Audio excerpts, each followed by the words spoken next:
Assalamualaikum warahmatullahi wabarakatuh. Perkenalkan, nama saya Yusri Nafifa dari kelas 74. Kali ini saya akan menjelaskan tentang 7 unsur kebudayaan dari suku Aceh. Suku Aceh memiliki 7 unsur kebudayaan. Yang pertama ada bahasa.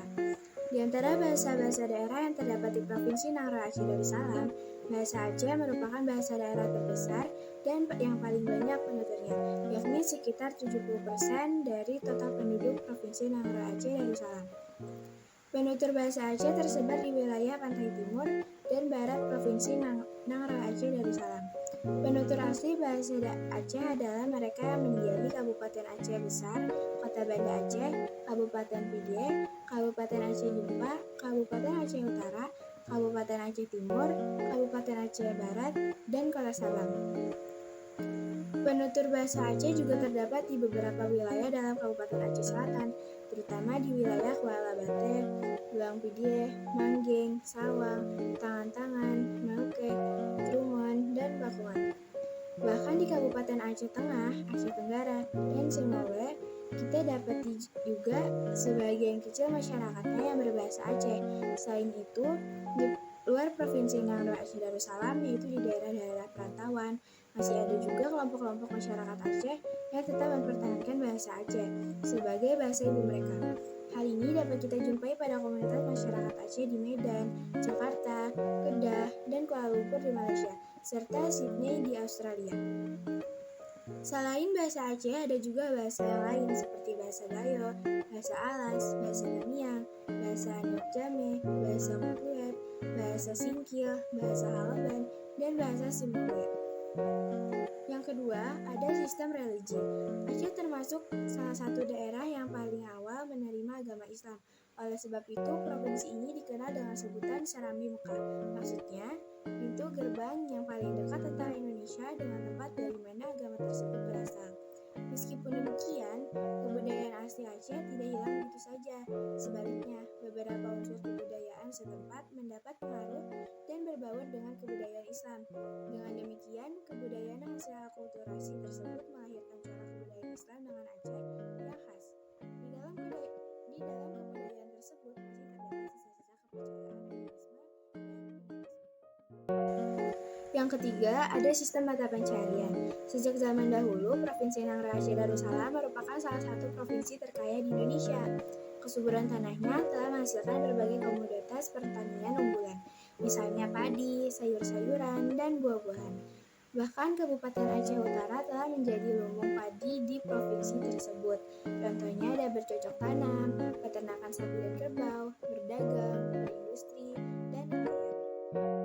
Kekayaan Provinsi Nangro Aceh Darussalam tidak terlepas dari kandungan bahan mineral yang terdapat di provinsi ini. Minyak mentah, gas alam cair, emas, dan perak merupakan kekayaan bumi Nangro Aceh Darussalam. Gas alam cair ditemukan di Kabupaten Aceh Utara, tepatnya di Arun Semawe. Gas alam cair ini telah diolah oleh PT Arun LNG. Industri pengolahan gas alam cair ini telah berlangsung sejak 1970. Yang keempat, ada organisasi sosial. Organisasi sosial ini memiliki 3 sistem. Yang pertama ada sistem kekerabatan. Dalam sistem kekerabatan, bentuk kekerabatan yang terpenting adalah keluarga inti dengan prinsip keturunan bilateral. Adat menetap sesudah menikah bersifat material lokal, yaitu tinggal di rumah orang tua istri selama beberapa waktu. Sedangkan anak merupakan tanggung jawab ayah sepenuhnya. Sistem yang kedua adalah sistem pelapisan sosial. Pada masa lalu, masyarakat Aceh mengenal beberapa lapisan sosial. Di antaranya ada 4 golongan masyarakat, yaitu golongan keluarga sultan, golongan ule balang, golongan ulama, dan golongan rakyat biasa. Golongan keluarga sultan merupakan keturunan bekas sultan-sultan yang pernah berkuasa. Panggilan yang lazim untuk keturunan sultan ini adalah ampon untuk laki-laki dan jut untuk perempuan. Golongan ule balang adalah orang-orang keturunan bawahan para sultan yang menguasai daerah-daerah kecil di bawah kerajaan. Misalnya mereka bergelar tengku. Sedangkan para ulama atau pemuka agama lazim disebut tengku atau tengku.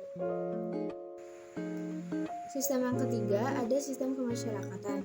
itu bentuk kesatuan hidup setempat yang kecil, disebut gampong, atau nama lainnya kampung atau desa, yang dikepalai oleh seorang gucik atau kecik. Dalam setiap gampong ada sebuah munasah atau madrasah yang dipimpin seorang imam munasah. Kumpulan dari beberapa gampong disebut mukim yang dipimpin oleh seorang wali balang, yaitu para panglima yang berjasa kepada sultan.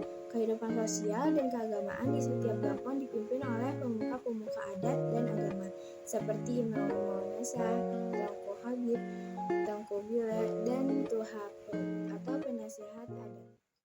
Yang kelima, ada sistem pengetahuan. Suku Aceh memiliki sistem pengetahuan yang mencakup tentang fauna, flora, bagian tubuh manusia, gejala alam, dan waktu.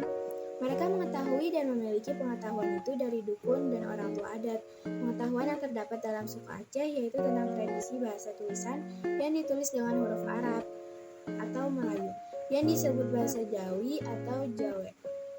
Bahasa Jawi ditulis dengan huruf Arab ejaan Melayu. Pada masa kerajaan Aceh, banyak kitab ilmu pengetahuan agama, pendidikan, dan kesusastraan ditulis dalam bahasa Jawi. Pada makam-makam Raja Aceh terdapat juga huruf Jawi. Huruf ini dikenal setelah datangnya Islam di Aceh. Banyak orang-orang tua Aceh yang masih bisa membaca huruf Jawi. Selanjutnya, yang keenam, ada sistem teknologi dan peralatan hidup. Salah satunya ada persenjataan. Orang Aceh terkenal sebagai prajurit-prajurit tangguh penentang penjajah dengan bersenjatakan rencong, ruduh, keumurah, panuk, godang, dan tamong. Senjata-senjata tersebut umumnya dibuat sendiri. Yang terakhir, yang ketujuh, ada kesenian. Yang pertama ada seni lukis atau biasa disebutnya kaligrafi Arab. Seni kaligrafi Arab merupakan salah satu kesenian yang ada dalam suku Aceh. Melukis kaligrafi ini biasanya dilukis di atas kanvas yang bertujuan sebagai hiasan dinding di dalam rumah atau masjid yang melukiskan Asmaul Husna dan sebagainya. Kesenian ini banyak terlihat pada berbagai ukiran masjid, rumah adat, alat upacara, perhiasan, dan sebagainya. Yang kedua ada seni pahat. Memahat rumah adat dan nisan. Seni pahat yang ada pada suku Aceh adalah memahami hiasan pada rumah adat atau nisan. Seni pahat yang diaplikasikan pada rumah adat menunjukkan kepemilikan dan status sosial pemiliknya. Sedangkan seni pahat yang diaplikasikan pada nisan menunjukkan status sosial yang dikuburkan dan juga memberikan informasi nama dan tahun serta tanggal wafat dari tokoh yang dikuburkan. Yang ketiga ada seni musik atau rapai geleng. Rapai geleng merupakan seni musik yang dilakukan oleh 13 laki-laki atau perempuan yang duduk berbanjar, seperti duduk di antara dua sujud ketika melaksanakan sholat. Masing-masing memegang alat tubuh sambil bernyanyi bersama. Antara musik dan gerak yang dimainkan bersenyawa. Awalnya lambat, sedang, setelah beberapa detik berubah cepat diiringi dengan gerakan kepala yang digelengkan ke kiri dan ke kanan.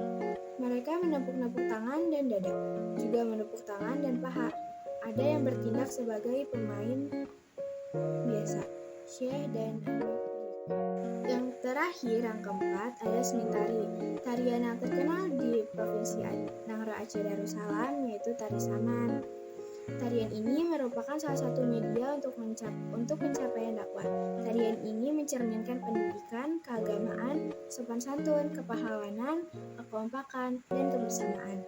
Dilakukan dalam posisi duduk berbanjar dengan irama dan gerak yang dinamis. Suatu tari dengan syair penuh ajaran kebajikan, terutama ajaran agama Islam.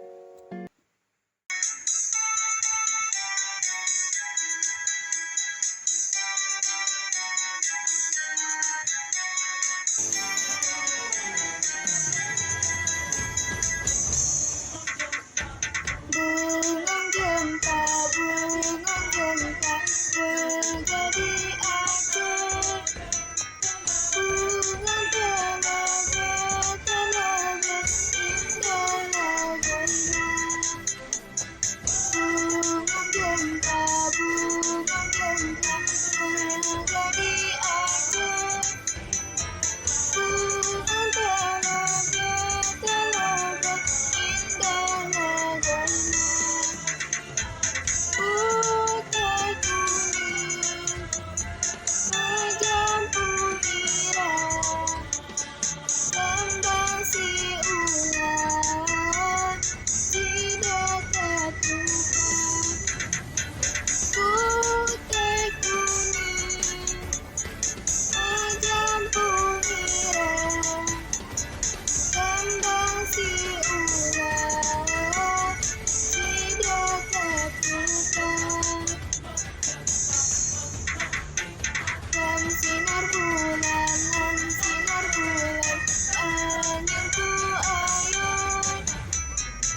Sekian informasi yang dapat saya berikan mengenai 7 unsur kebudayaan dari suku Aceh.